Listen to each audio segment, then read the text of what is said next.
নমস্কার।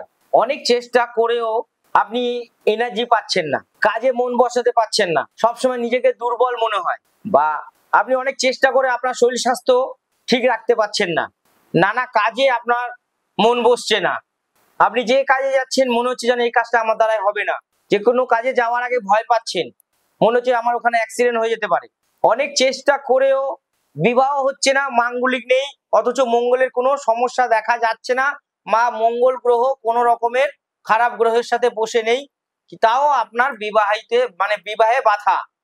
এইসব জিনিসগুলো যখন আপনার মধ্যে আসবে বা আপনাদের পরিবারে কারো হবে বা দেখা দেবে, বা মনে করছেন যে আমি যে জিনিসটা নিয়ে বেশি চিন্তা করছেন সেটা নিয়ে আপনি চিন্তা করতে করতে করতে করতে আপনি ঘর থেকে বেরোতে পারছেন না, কাজে মন জোগাতে পারছেন না, কাজে কোনো রকম এনার্জি আসছে না এবং বাইরে বেরোতে ভয় পাচ্ছেন, তাহলে করবেন কি?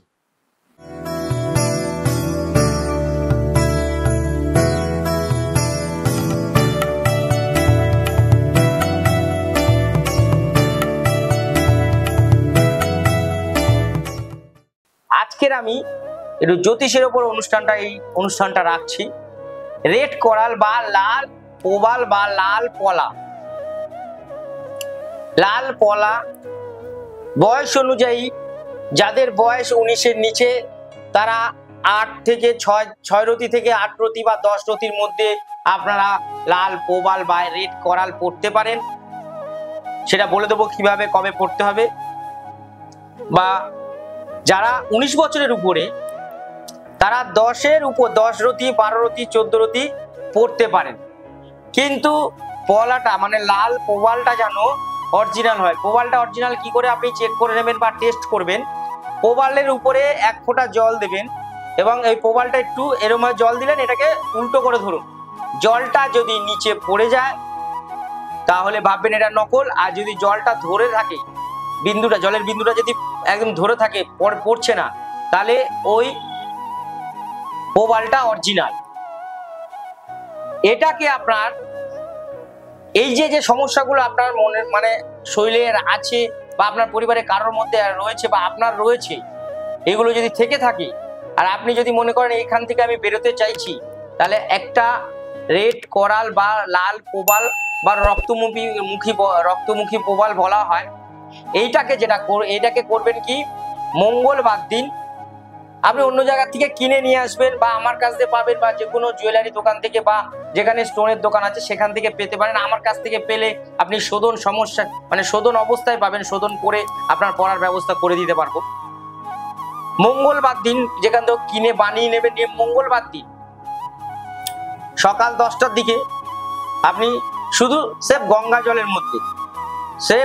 জলের মধ্যে দেবেন এবং একটু ভাং মিশিয়ে দেবেন, ভাং যেটা শিব ঠাকুরের পুজোয় লাগে, ভাং পাতা মিশিয়ে দেবেন, দিয়ে ওর মধ্যে চুবিয়ে দেবেন, দিয়ে 10টার মধ্যে দিলেন। এবার কি 15-20 মিনিট পরে আপনি স্নান টান সেরে এসে হাতে নিয়ে আপনি নিজে যদি শোধন করেন, আমরা আরো অনেক কিছু দিয়ে করি কিন্তু এটাতে শোধন হয়ে যাবে, হাতে নিয়ে ডান হাতে নিয়ে ভালো করে দেখবেন, ডান হাতে নিলেন, এখানে ধরুন আমার এই আংটিটা প্রবালই ধরে নিন, এই আঙুল এইখানে দিলাম, দিয়ে এই যে দুটো আঙুল আছে এই দুটো আঙুল দিয়ে এরকম করে এই দুটো আঙুল আবার সেম এরকম করে বলবেন ওম মঙ্গল রাহবে নমঃ 11 বার বলে আপনারা এই আঙুলে অনামিকা আঙুলে ধারণ করে নেবেন। কিবার? মঙ্গলবার ধারণ করবেন। ধারণ করার ঠিক 41 দিন পর থেকে আপনার রেজাল্ট শুরু হয়ে যাবে এবং যে সমস্যাগুলোর মধ্যে আপনি এতদিন ভুগছিলেন বা হচ্ছিল সেটা থেকে দেখবেন 41 দিনের মধ্যে আপনি বেরিয়ে আসছেন এবং আপনি সব কাজে এনার্জি পাবেন এবং সমস্ত বাধা বিপত্তি আপনার দূর হয়ে যাবে। যেটা আপনার ভয় ছিল রক্তপাত, সেটাও বন্ধ হয়ে যাবে এবং আপনার সাথে সবার সুস্থ সম্পর্ক গড়ে উঠবে এবং আপনি যে কাজটায় যাবেন আপনি মনে জোর পাবেন। একদম পরীক্ষিত করা মিরাক্কেল রেজাল্ট করে দেখতে পারেন। স্টোন আপনি যেখান থেকে খুশি নিতে পারেন বা আমার থেকে নিলেও আপনি নিতে পারেন। এই রকম আমি আরো স্টোন নিয়ে আলোচনা করব পরবর্তী অনুষ্ঠানগুলোতে। আপনারা দেখতে থাকুন এবং ভালো থাকুন, সুস্থ থাকুন। আজকের এই পর্যন্তই। নমস্কার।